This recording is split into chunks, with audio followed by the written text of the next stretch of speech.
我是全京城最刁蛮恶毒的侯门千金，从小跟我定亲的未婚夫晋国公世子裴爵，为了从江南来的白莲花表妹要跟我退婚。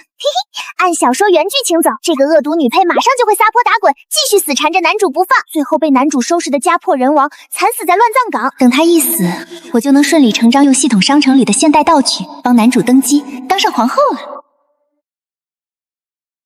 退婚是吧？现在就退，今天谁不退谁是狗。好你个男主，当皇后哪有干死男主当大长公主香？跪下！现在立刻给软软下跪敬茶，为你刚在花房推她下水的事磕头认错，否则休怪我不顾两家数十年的情分。世子哥哥，你别这样对洛离姐姐，都是软软不好，是软软不该看上那株墨菊，引得姐姐心生误会。姐姐是镇北侯府的嫡长女，金枝玉叶，怎么能给软软这种轻贱之人下跪呢？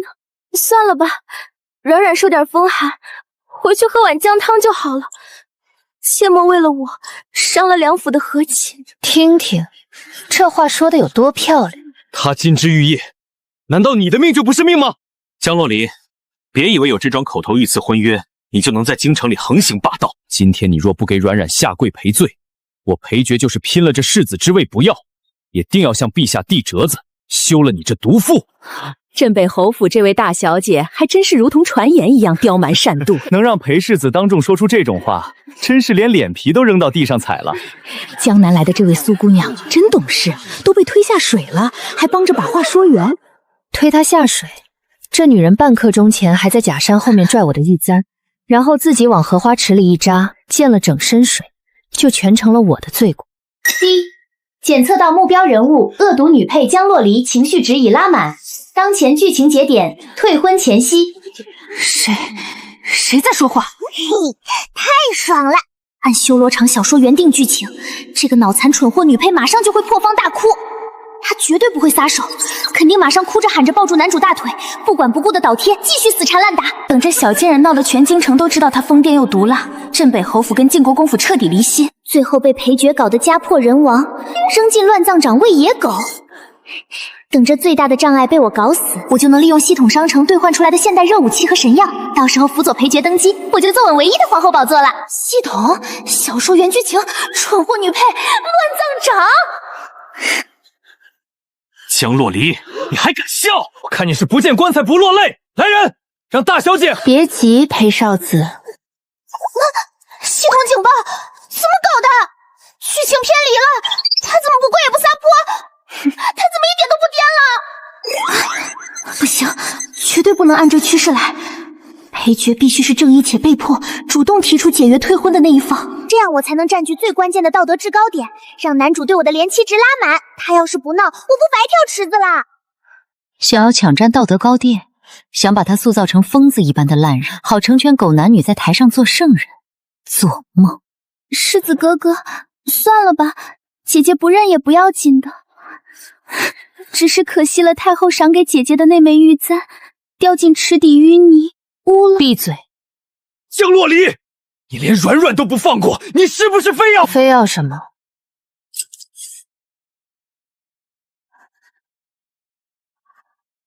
又想用御赐之物来压我是吗？江洛离，我告诉你，今天你就是把先帝搬出来，你也必须给软软道歉。少在大家面前耍这些用老了的欲擒故纵。这玉佩，你要是还敢拿去跟我娘告状，我便……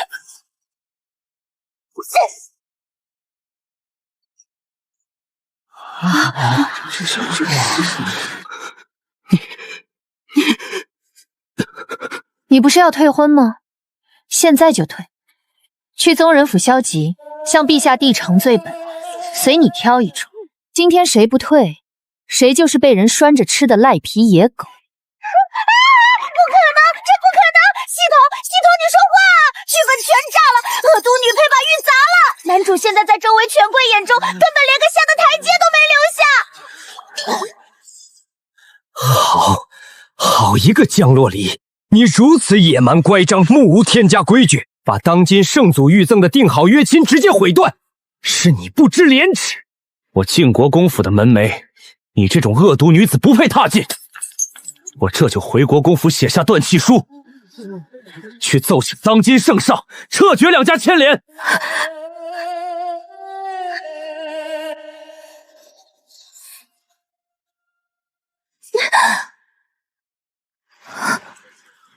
逆女，你还敢回来？你竟敢在大庭广众之下砸碎先帝亲赐的订婚玉佩！你是吃雄心豹子胆了？你是想把我们整个镇北侯府都拉去给你陪葬吗？裴爵的动作果然够快，没等我进家门，告状的话就已经提前一步送到了。父亲不问缘由便要发难吗？是裴爵他为了个小妾。够了，闹够了没有？妹妹，你今年已经15岁了，不是5岁。裴世子为人中龙凤，人品贵重，全京城谁人不知？他怎会无缘无故在宴会上与你撕破脸？定是你平时又使了什么刁蛮狠毒的性子，把人家惹恼了。哥哥连问都不问一句，便认定全是我耍刁蛮，不然呢？你配不上裴世子的后裔也就罢了，难道现在你还要为了你那点可笑的骄纵面子，亲手毁了我们两家百年世交的利益和交情吗？离儿，听母亲一句劝吧，你把玉砸了是犯了天大的糊涂，快换身干净的素衣，去靖国公府门前给世子赔个不是，就算跪下来求，也要把这门大好的亲事求回来呀！还要在宴会上踩死我的名节，母亲还要我去求她。名节，女人最重要的就是夫家的名分，没了靖国公府这一门显赫的婚事，你日后成了弃妇，在这京城里还怎么做人啊？侯爷，世子，靖国公府有来人送药，是裴世子遣人送来的。不是那位借住的苏软软，苏姑娘。苏姑娘差人带话说，今日大宴受惊，是大小姐心里委屈，她特意遣人送来极品金疮药给大小姐去压惊，还说千万勿因她一人伤了两家贵府的和顺。你看看，一个江南小门户出身的姑娘，都知道以德报怨，知书达理，你还是侯爷嫡女，行事做派竟连人家的3分气度都不如。真是好一出活生生的猫哭耗子。嘿嘿，看到了没有，系统，我的段位就是比这土著高，连他全家骨肉、父兄生母现在都全在帮我，这种四面楚歌的滋味，足以将恶毒女配直接逼疯。系统提示过，只要他被镇北侯府禁足，歪掉的剧情就能拉回正轨。再下一步，我就要在即将到来的皇家秋猎宴上，利用系统去后山找到那株罕见的雪顶仙草，到时候把仙草献上，彻底攻略后宫太后。她一个被关在家底的烂泥，拿什么跟我争？剧情重新拉回正轨，想借着关押他的这几日，去皇家秋猎上抢占风头，巴结太后。父亲说的是我错了，认错就好，能知悔改。现在就跟我去。父亲，我砸了玉，确实大逆不道，这就去后宅祠堂跪拜列祖列宗，在祠堂内闭门思过，没得到父亲的原谅，绝不踏出一步。哼，肯认错了，算你眼下还有2分侯府归寿的清醒。既然愿改，就给我去后宅寒祠里好好跪着，没有我的手令，府里谁也不许探视，不准放他出来半步。是。总算懂事了些，明日我亲去靖国公府一趟，替他给裴兄赔罪吧。落锁。父母、兄长、婚约、血缘，从锁头落死的这一刻开始，这些虚无缥缈的绳索都被你们亲手斩了个干净。听说了吗？镇北侯府那长女被退婚后，彻底失心疯了。那是自然，赔了御赐婚约，能不疯吗？听说在家里善妒成性，因爱生恨，整日见人就咬。外头都说大小姐彻底疯了。既然外面想看一个疯子，那就让他们看个够。都给我滚出去！李儿，我是娘啊，你别吓我！没用的东西，把镇北侯府的脸面全给丢尽了。既然愿疯，就留在这里好好疯个够。秋猎大宴上的消息你们听见了没？怎么没听？听说靖国公世子和那个表妹苏姑娘简直出尽了风头。那可不是，听说是那位苏软软姑娘在悬崖断壁边上意外采中了一株百年难遇的雪顶仙草。太后老人家多年睡不安稳，一见那药材直接龙颜大悦，当场赐了那苏姑娘一只华丽顶格的凤头簪子呢。裴世子更是厉害，亲手猎了头后山雄王，圣上夸奖连连。雪顶神草，在狗血小说的剧情里，那是苏冉冉在系统寻宝雷达开挂指引下去采来的通关道具，用这一点不费劲的好运，就在皇家权贵圈里洗脱了江南小户出身的微贱皮囊，真是顺风顺水。不过爬得越高，日后跌下来摔得才能越碎。奉我们晋国公世子之命，特意为镇北侯府的江大小姐送来一件解闷活络之物。世子复言，听闻你日来疯癫成疾，闭门大笑，特在猎场送下此壶，为你平疾解闷。望你平时多向苏姑娘学学那般聪慧温顺与善良，莫要再如此胡闹，对国公府就义痴缠不放。这送的是什么解闷宝贝啊？我看是个畜生，也真亏世子还记着。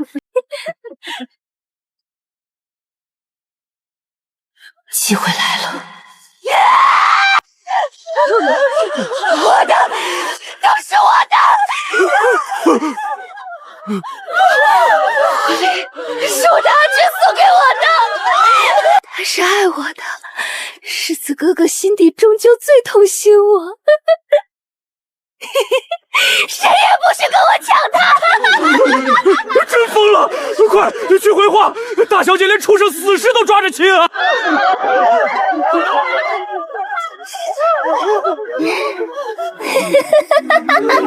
逆女！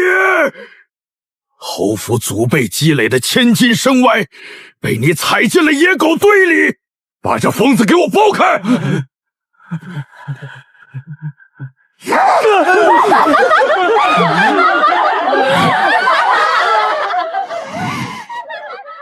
不用在祠堂丢人现眼了！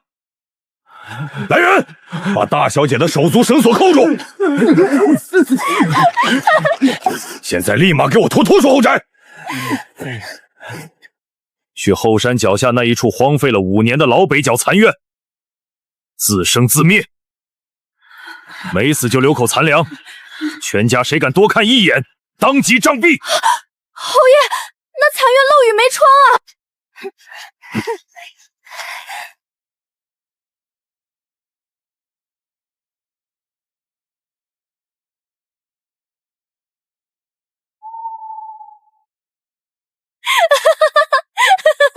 多好啊！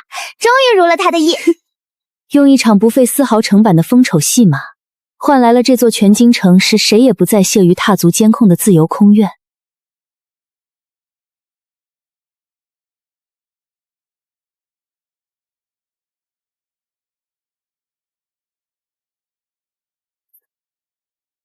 第1件，3日后，户部尚书周大人赴朝途中金马坠地，摔断左侧胯骨。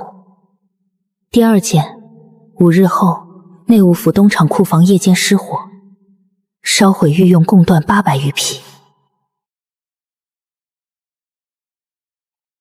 第3件，北方2月后暴雪成灾，太子与2皇子在党争中私吞赈灾粮草30万担。郁结于心，寒入骨髓，心病加上冷饿，这大小姐已经是药石无医了。哼！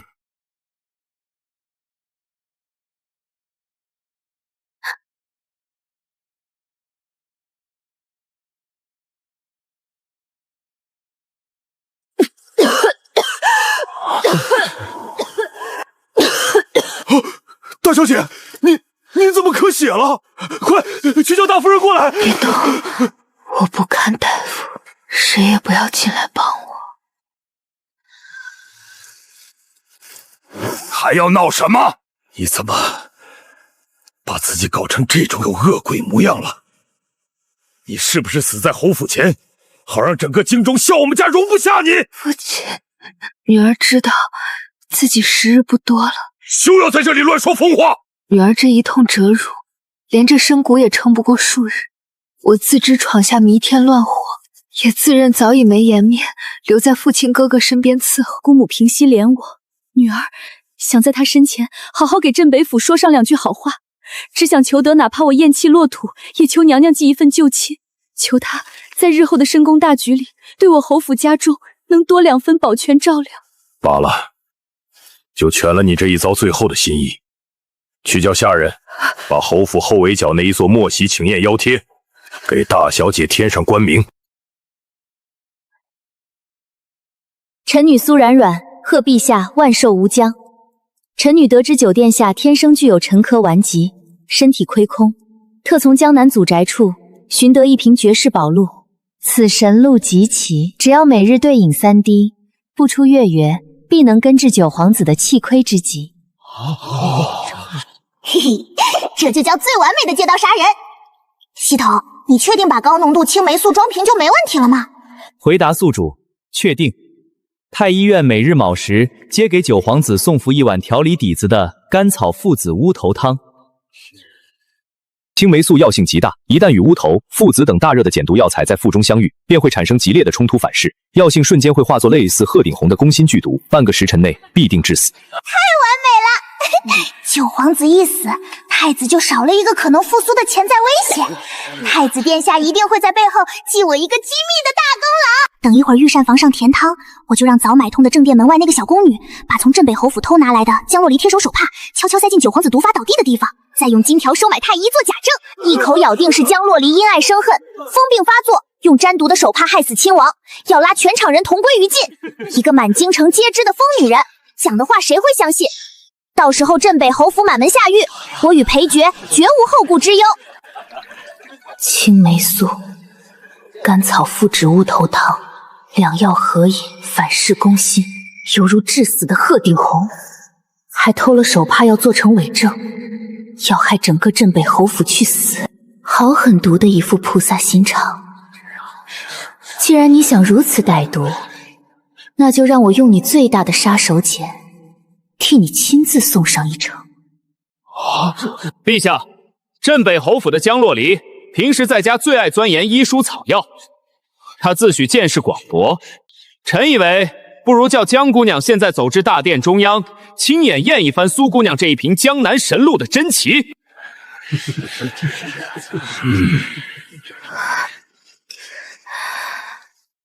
既然是妙药良方，臣女自当好好替皇家去品鉴品鉴。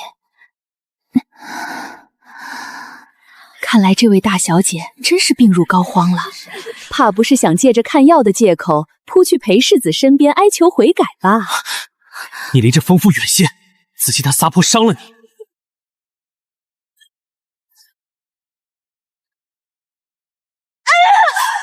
别！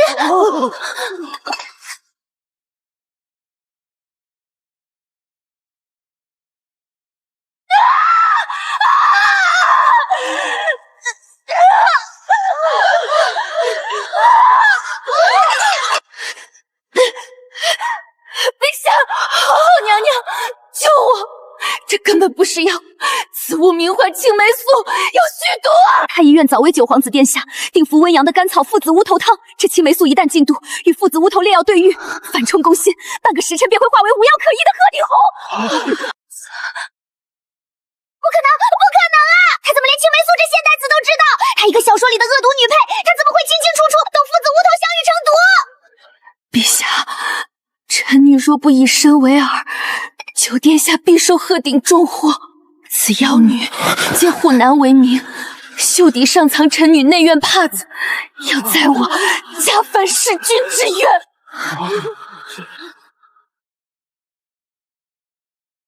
给朕拿下！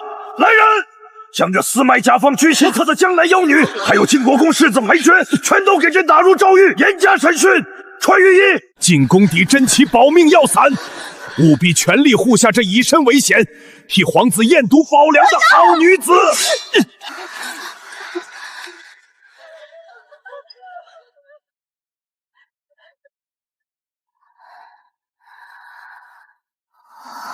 灵儿，你总算醒了！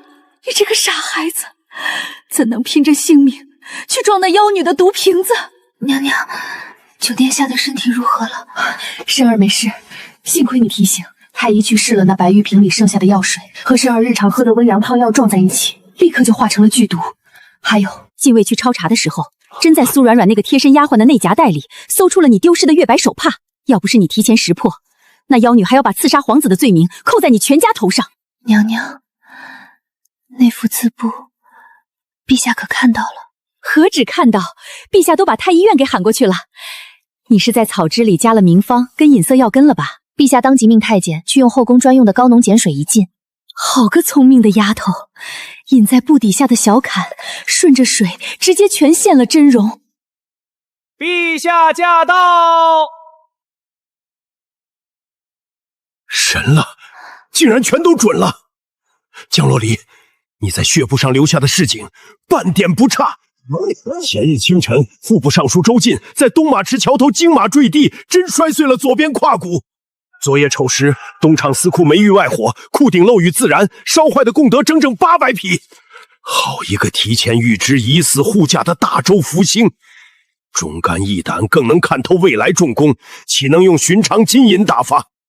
传朕的旨意，正式册封镇北侯长女江洛离为昭华郡主，赐封金册玉印，领10亿2000户，再赐宫门免报令牌。往后凡是我大周3品以下官员见你，皆须行办理。臣女谢过陛下隆恩，不求虚名，指望陛下将苏软软那处外域毒源查个干干净净，还朝堂一个公道。准你所言，那些心怀鬼胎的东西，一个都不会放过。离儿，我的好妹妹，你在后宅受了大委屈，真是把哥哥疼心坏了。我把库里藏了最久的百年老人参，还有天山散班的雪莲膏，全都赶带了过来。洛离啊，过去家里是让那些下人嚼舌头，乱了我们父女俩和气。爹忙于军职，疏忽了你。现在陛下恩典，爹把家底最大最好的主院给你整修一新，等你调养好，立马风风光光接你回家中住。我在破奇堂挨冻发高腰的时候，怎么没见你们送过一块热炭？现在我穿上了御赐的郡主蟒袍，你们再带着这么大摞补药上门，又有哪样真心？妹妹，那就是下面人的疏忽，你跟我毕竟是一门相同的血。你错了，那个会为了亲情忍气吞声的江大小姐，早死在那间透风漏雨的废宅里了。现在站在你们眼前的，只有陛下亲封的昭华郡主。拿上东西，自己去外面吧。送客。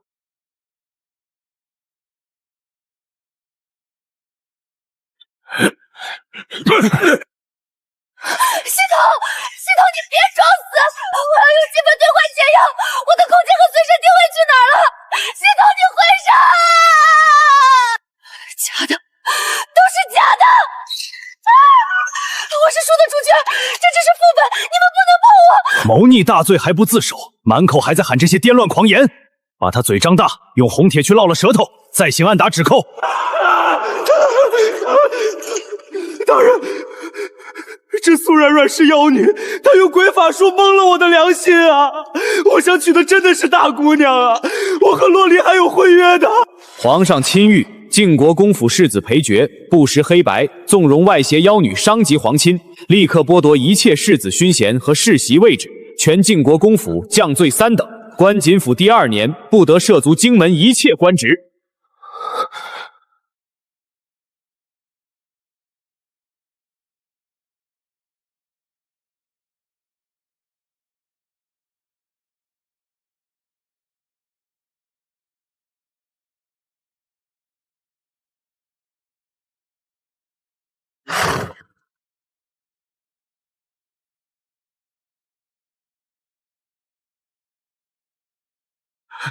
恭迎昭华郡主回府。洛离，你总算是平平安安回家了。爹让下人把府里最大最朝阳的正厅拾掇干净了，往后家里再没人敢让你受半分委屈。妹妹在深宫住的久，肯定想要吃口家里热茶，饭菜全备好了。既然侯爷好意，那就去后堂谈谈正事吧。好，去后堂。洛离啊，如今陛下封你为郡主，这是我们江家无上的荣耀。只是自从苏软软那妖女下毒一事案发，朝里几位兵部的大臣总在陛下面前走我们的黑瓢，说我们和晋国公府走得太近，怀疑我们要带进边关兵权。是啊，妹妹，我们在关北的军费已经连续2个月被户部卡着不发了。你现在在太后和陛下面前说话管用，能否帮我们在皇上面前替家里美言几句？借他的面子去讨要粮饷，好大的算盘！你们还在想着要兵部给你们发粮军饷？你这是什么意思？我在宫里住了这些晚上，你们真当陛下心里对江南妖女一案毫无猜疑？那苏冉冉为什么敢在寿宴上用奇药谋杀九皇子？因为兵部有御史写密折奏报，说你们私下把3000镇北精锐挪在京郊黑田养活。皇上现在不仅扣了你们的粮，甚至还要派钦差进府彻查家底兵符呢。钦差要查兵符？我那3000私军是历代祖弟压寨用的老本儿，若是被朝廷收编拿走，那咱们镇北侯府还有什么分量立在京城？这如何是好啊？若是皇上认定我们私藏此事，侯府觉得大患临头。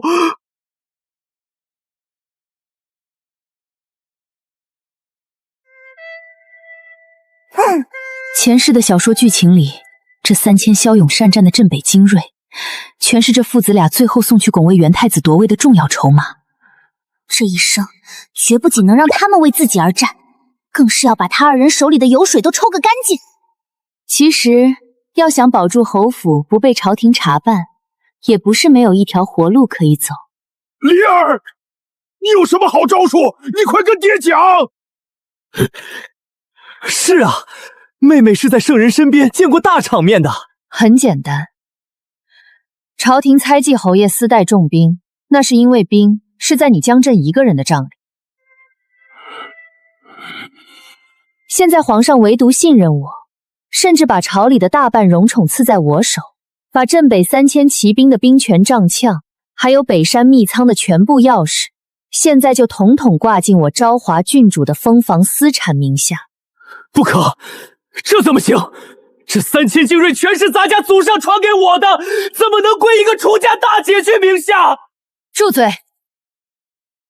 世子莫非连命都要保不住了，还要跟我争这一点颜面？你们不想交？行啊，正好钦差大人的人马明天早上必定敲上侯门大宅，到时候你们2个去金殿行曹去解释清楚吧，看朝廷能不能信你们没有谋反之心。洛离毕竟是一个没嫁出去的闺女，先把兵本挂名到她郡主的金字招牌里保好底，以后等朝廷严查的风波过了，再用当父老的恩威连哄带压抢回手里就是。行，爹听你的，不就是过户兵册跟地契吗？咱们这就办。爹，这能给吗？你闭嘴！难道真叫官府来带你去吃砍头等吗？洛离呀，这铁匣里放的就是镇北3000私兵花名册，更有北疆32处军饷连田地契，跟调集人马的虎兽古铜印。爹把咱家全族的命根全借在你这郡主大府底，你千万在陛下面前多替家里讲清话呀！那是肯定。侯爷，不好，出大事了！大惊小怪个什么？刚给郡主交代好私契，还有何等恶事？是大小姐呀！大小姐拿着刚得的军印，直接把我们侯府各院内岗全给换了。咱们过去安在关北的主将全部被撤用。什么？那3000人马跟祖业秘仓一刻之间全过在了他昭华大夫的名下啦！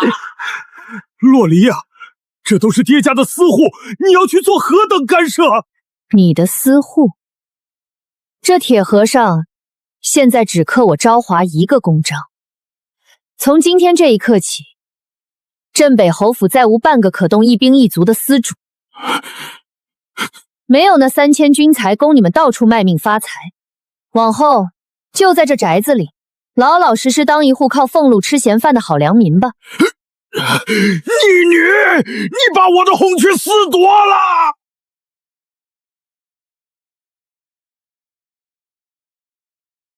回宫。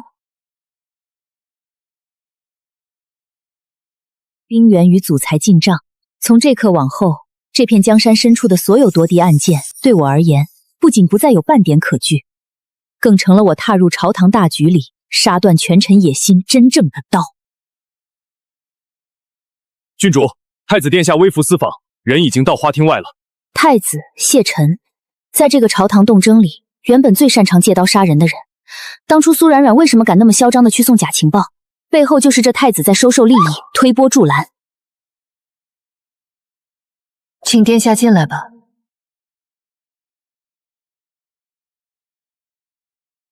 昭华郡主，孤今日可是瞒着众人专程来看你。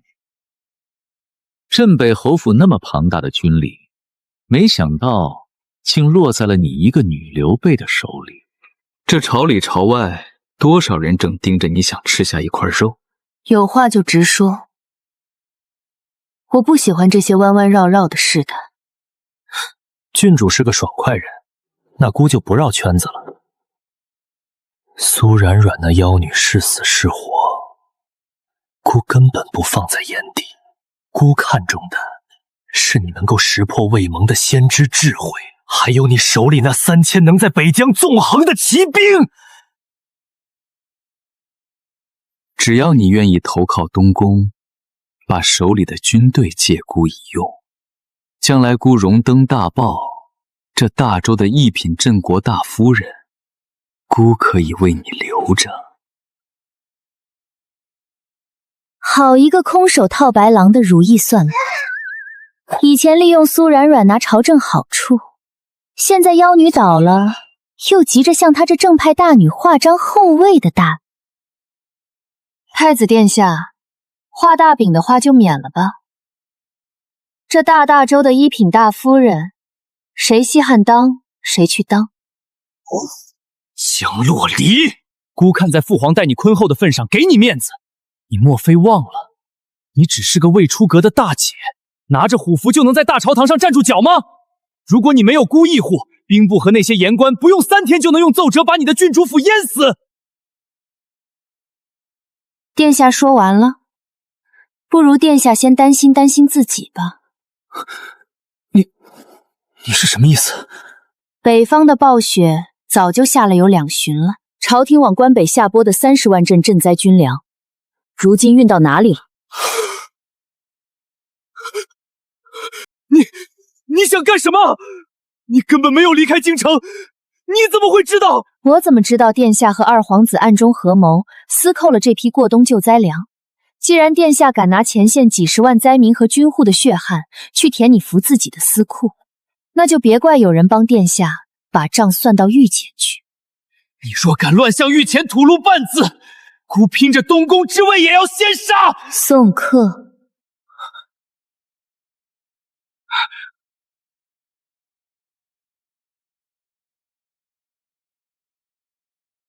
郡主真是够果断，把当朝太子如此彻底的拒绝了，就不怕他下了死狠手，半夜带死士去屠你的府袋？连给前线私扣赈灾、救济粮都做得出的废太子，也配当本郡主的对手？殿下今日不在你那幽僻的皇子府养毒伤，转从我院后的暗角赶来，应该也不是找我闲坐说闲字的吧？你不仅识破江南毒女，甚至把我父王那老胡头也看得通。说真的，我是真想和郡主结一场真正算得到大周天底下的盟友契。在上一辈子苏软软知道的历史背景上，这位整天称病不出的深宫九哥，从来都不去摆什么假情假意。他是当权争夺最狠、最不顾面目的实善者，和这样只要实力不问场面的人做交易，比跟父兄那些表面光亮、底子全黑的人要省力千百倍。合伙要有10成过手的应据应权，不见信物，不做空话买卖。你想合伙，空口白声可不行。这信上的落款，正是你看中的东宫最死一层动点。是什么？北方30万石官营赈灾军粮，太子跟二皇子一早把那些上等的米麦偷换了水沙跟眉骨，真粮已经被他们走暗路藏送去大运河两边72口私人底窖了。你趁准他们私吞地点了？只要你想动，我有的是法子让他们血本无归，但我要殿下一句真准的答复。若是我借我名下镇北军的名，派钱兵去查抄这份私粮，将来御前这把打倒大太子的惊天之功，我们如何划分收益？哈哈哈哈哈！这才是昭华郡主的手段啊！朝政之上，东宫和二哥的命，还有那些涉事文官，我负责料理清理。关北那3000人马收缴到的真正粮食跟库财，8成进你昭华府自己的私营石库，剩下2成送往北疆真贫困户做救济。这么算，郡主可算满意。成交。希望殿下的处事利落，对得起本郡主的军情。就算那个江洛离知道了口粮的事又如何？粮食在千里外运河北关。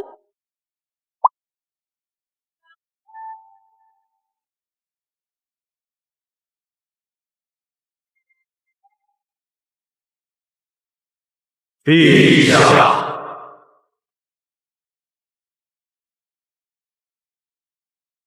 儿臣有重案要奏。东宫太子连同二皇子胆大包天，在北疆血坏重男之时，将30万担救民官米置换沙发发卖没货色，其人密谋将粮谷转私走私发卖，此事实为滔天大罪！老九，你血口喷人，你有何等的实证？你在凭空造伪大反骨，没有现场查获便无法定罪。陛下，臣女麾下的镇北3000关北轻骑，早在昨日黄昏之下，以雷霆急冲态势，从连夜北关直抵运魂北郊72宁密口，现场抓获太子私运官银赈粮，共30万余筹，全都在臣女手里那支骑兵队伍里。封参严实了！这根本不可能啊！关北距离四苏足足几十大里，怎么可能一早调好大军过去抄办？父皇，这是陷害！都是老二搞的鬼，也是老九联合外人栽赃过。陷害！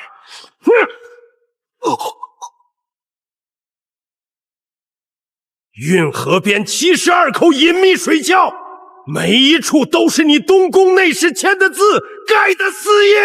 北方几十万灾民等着救命，你却连这点国底都要掏空。如此凉薄残忍的畜生，如何能继承大周的大统？传朕旨意，即刻起，剥夺谢臣皇太子之位，废为庶人。永久关入宗人府死牢，非诏不得见任何人。二皇子夺取亲王爵位，流放边疆，这辈子都不许踏入京城半步。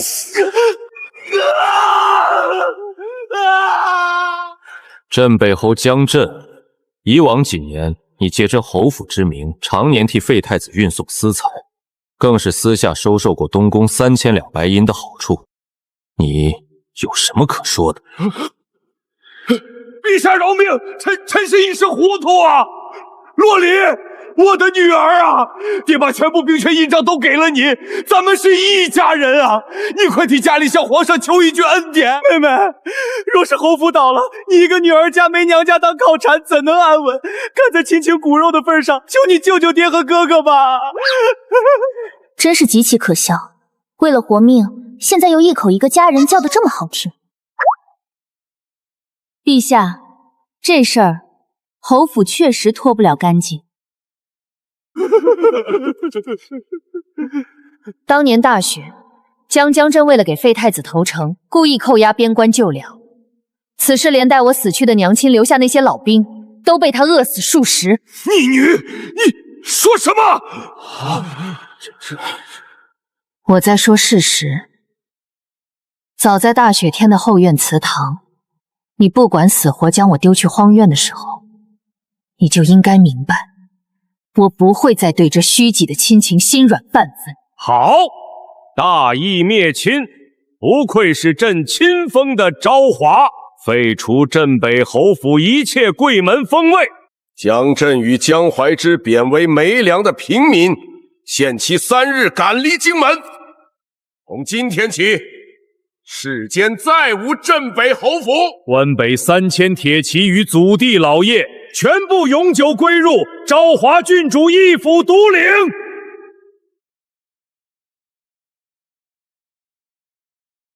我叫苏软软，我是有大系统庇护的主角。那个江洛离只是小说里的恶毒女配，她肯定会死的。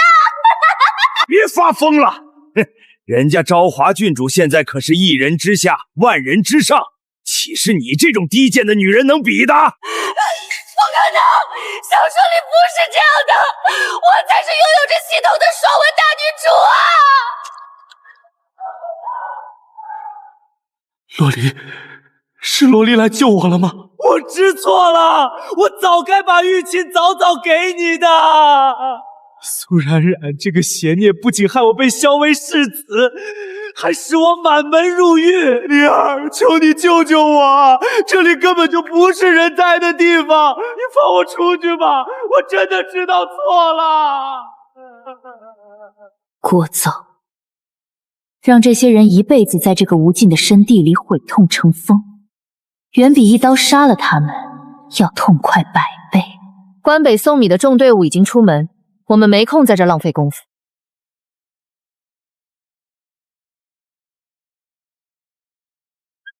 关北的大权全在你一人的手上了。你打算在北边俺陆姐待多久？待到北疆几10万老百姓只认我昭皇府名字的那一刻。不仅要朝局的好处，更是要把关北这块江山大盘筑起铁打的一重城墙。好，京畿庙堂之内，文官机智就读，本王为你悉数厘清了结。待郡主戎马归京之日，便是你我同盟宏图正道肇始之时。成。镇北轻骑，待灾粮跟本君主起行，进北关。谨遵昭华郡主命令。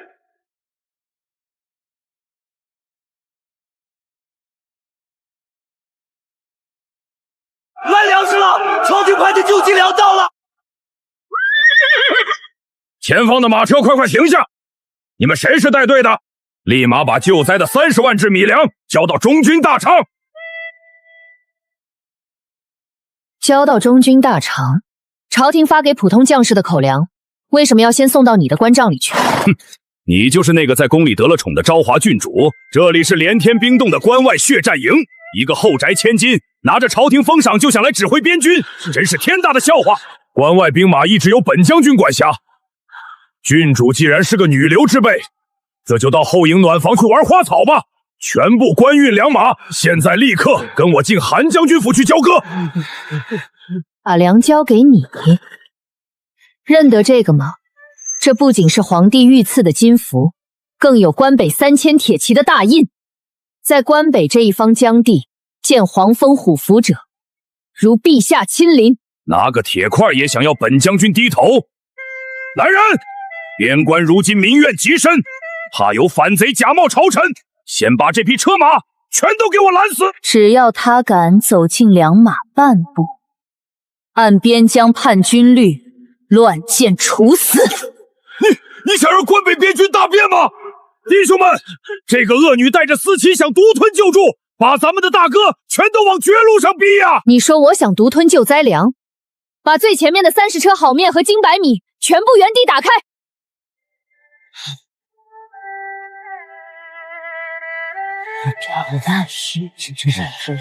我昭华从不用空话说大义，今天带来这30万袋真正的好米麦，不是送到你们上面那些权贵官爷的嘴里，我送你们3个字：现在吃！所有人不用进这旧官亭，来人，就在这关口正前开造价，关下白粥。凡是关内驻防的军卒和寒苦边户，一个不少，全都过来领。有大米熬粥了，是纯正的白面和好肉汤，别被老韩的假话蒙了。昭华郡主真是带给咱地民救命饭来的。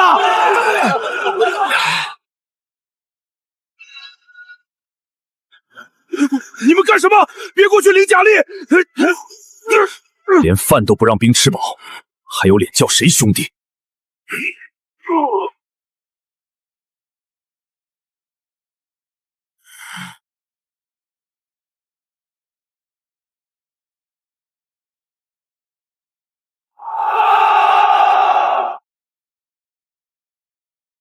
江洛离，兵部大营若是听见你这女流抢收兵权，你连朝堂都再回不下去了。谁还说要按那堆腐烂朝议做事？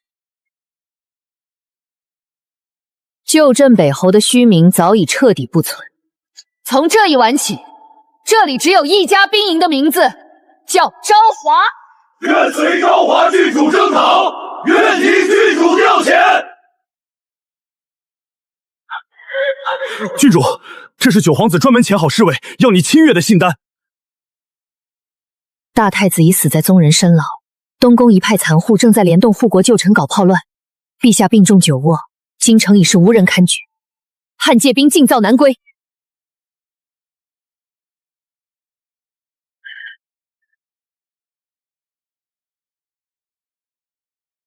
你手里只有区2000禁军，整个大内已经被我的2万人马围得水泄不通。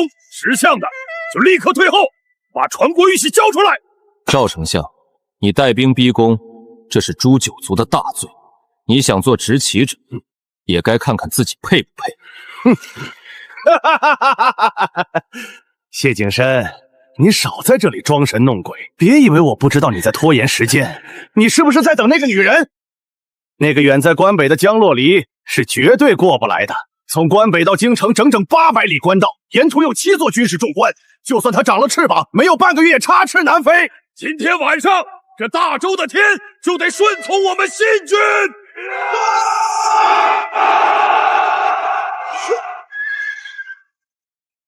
大事不好了！午门外的大栅栏被人踏平了，城外的防卫兵来意之间，连大吊桥全都主动开给他们了。是谁敢放外兵进皇城的？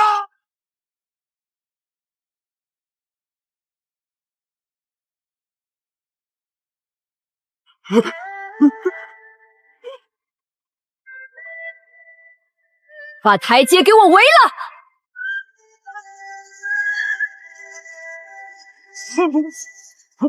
是镇北铁骑，真的是关北的骑兵杀回来了！这他妈的大国父是一只饿狼啊！赵丞相，你刚才不是跟大人们叫的挺好听的，说什么我在北疆过关还得费上大半个月时间？假的！你凭什么穿得过沿路7大关卡？把守那些要塞的老将军们为什么没有发功拦死你？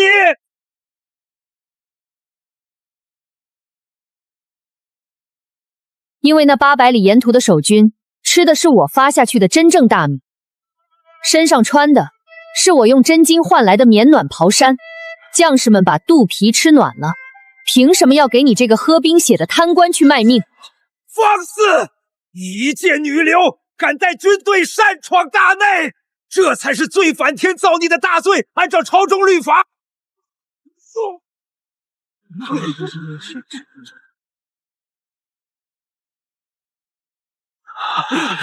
昭华郡主在此，持陛下密诏，传陛下密令，调边疆镇国军回京，清奸除逆，以安君上。军中不知情的偏胄士卒，即刻弃刃扶身，一概既往不咎。若有胆敢为赵太负隅顽抗者，方才穿心一剑，便是尔等前车之鉴。别杀我，小的只是被相国逼过来的呀！愿听郡主军令。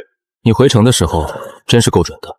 倘使迟迟片刻，我与内中元老皆难逃乱党勾线，落得身陨刑场的下场。怎么会晚？你在前抵住治险局面，我若不做这收尾清剿之事，那一番舍命相搏，岂不白白浪费心力？郡主，江大郡主，我真知错了，求郡主高抬贵手，饶恕我相府满门。府中私藏数百万两白银，另有各处祖庄田产，尽数奉交郡主掌管，只求留我一条生路。纵使发配关北垦荒耕田，我亦心甘情愿。你还妄想相国府得以保全？前日你暗地违令，诬陷边关将士克扣军饷、贪没粮草之时，可曾念过那些戍守北疆、忍饥挨冻的士子，性命将断送于谁手？禁军，关北铁骑听令，凡率众作乱、同谋逆党之将，尽数缉拿，打入死牢，不得遗漏一人。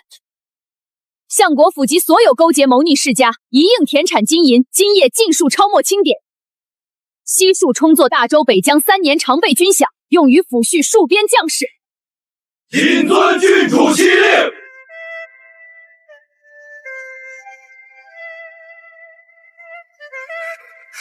昭华郡主，可是您携禁军平定乱局了，圣上龙体清明，方才亲传口谕，如今逆党尽除，大局已定，特请九殿下与郡主入殿觐见。圣上要将往后朝堂治国安危的全盘大计亲口托付二位。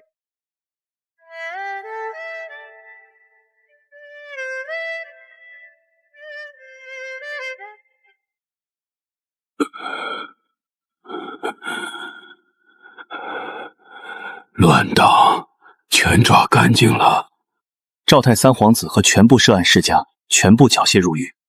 京城九门与两关要道已经全部由大内禁军与镇北铁骑看死，再无半个叛党能起风浪。朕老糊涂了啊！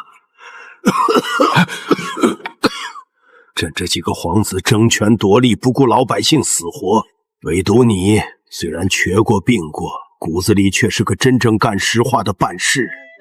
大周江山已经是千疮百孔，再不用雷霆使断，边关和京城都会被他们蛀空。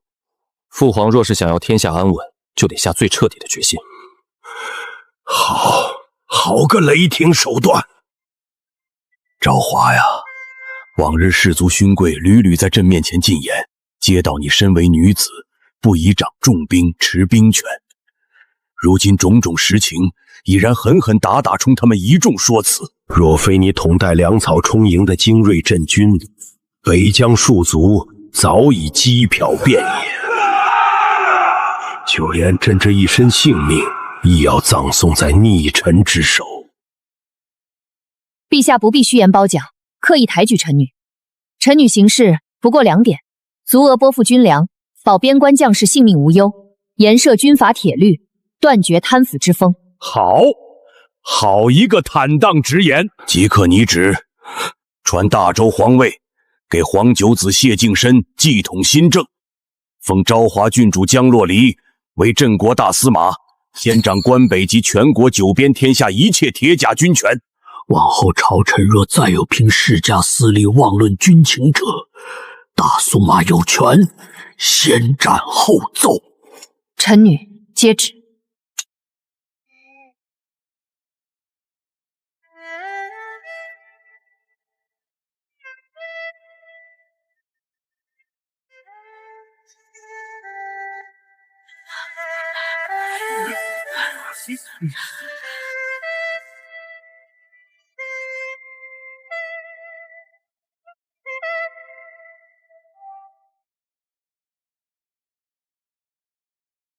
四海疆土万里辽阔，何处生民遭难，何处逆乱未平，大军便本赴何处，安民定祸。朝堂之内，老拟制衡满朝虚与委蛇的老臣勋贵，边关疆场四方武备之事，由我镇守，绝不容贪怒奸念，分毫谋利。你我互一付，这样对方苟全，谁都不必做攀附旁人的可怜人。这般同心之盟，足以护佑大周百世安定。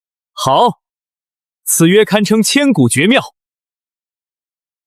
这万里江山，千秋社稷，孤与你并肩共掌，潼关盛世。